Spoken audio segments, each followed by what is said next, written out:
Hello guys! Magluluto po ako ng ginataang gulay with hipon. So, nagpainit na po ako ng mantika sa kawali.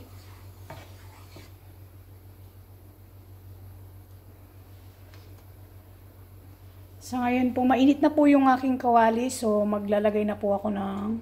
Uunahin ko po yung luya para lumabas yung niya po, flavor niya.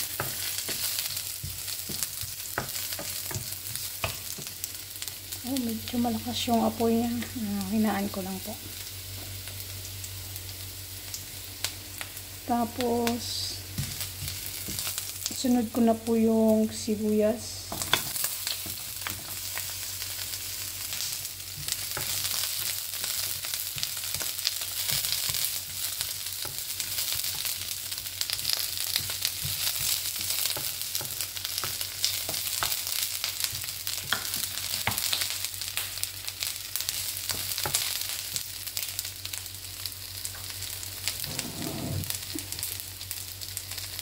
Dagdagan ko po siya ng konting oil.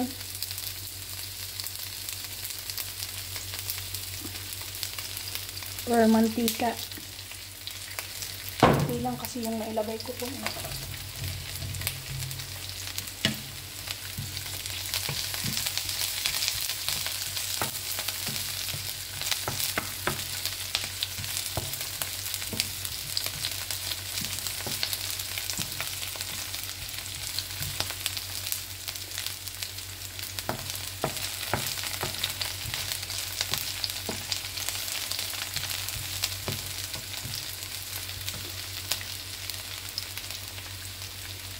Pagkatapos po yung hipon.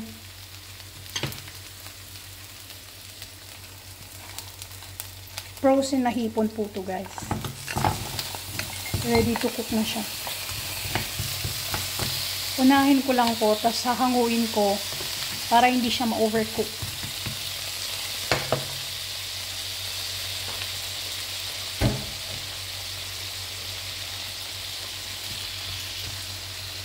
So, lakasan ko ulit ng konti yung apoy niya.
So, habang luto na po yung kabila, balik-tabin ko lang po.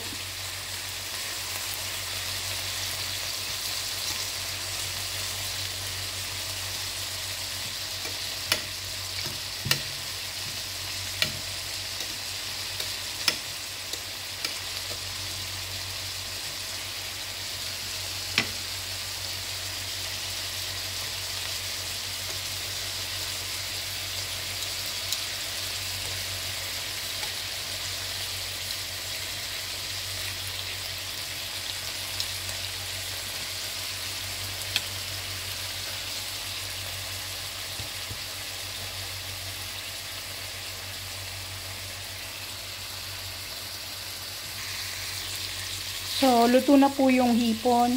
So, tatanggalin ko lang muna siya.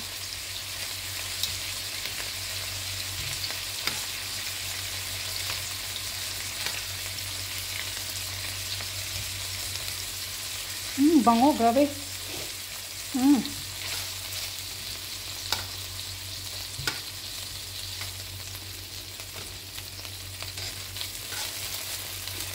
Pagkatapos po, pakukulaan ko po yung coconut milk.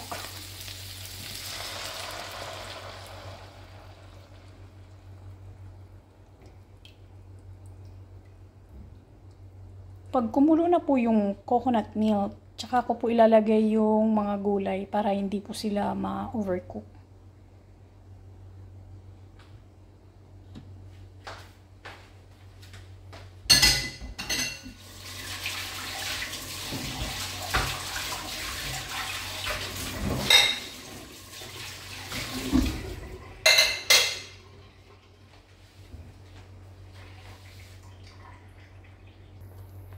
So guys, kumukulo na po yung coconut milk.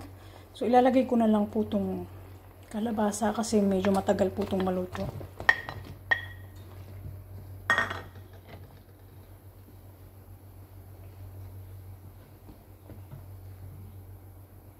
Isama ko na rin po yung ibang gulay na matigas siya, matagal pong iluto. So, ampalaya. Yung zucchini. By the way guys, ito pala yung na-harvest ko kaninang umaga. So iluluto ko na po siya para fresh siyang kainin. Fresh at saka yung lasa po niya. So ito na po siya guys.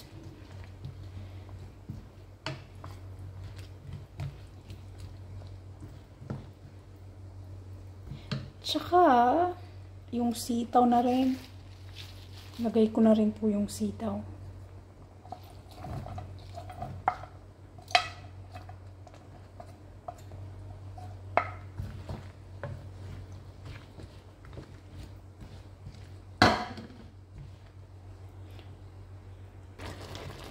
So guys, malambot na po yung mga gulay. So lalagyan ko na lang po siya ng dahon po ng ampalaya at saka bulaklak ng kalabasa.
Tapos lalagyan ko na rin po siya ng paminta, asin, tsaka seasoning po.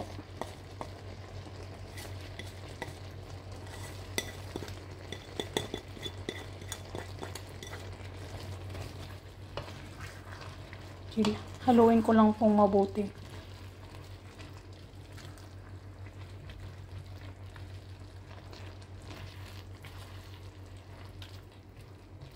Wow, ang sarap. Lapit na po siyang maluto.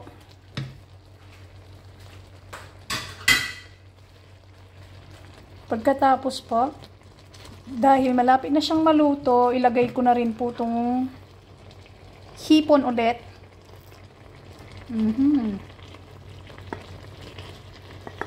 Tapos hintayin na lang po natin siyang kumulo pa ng konti.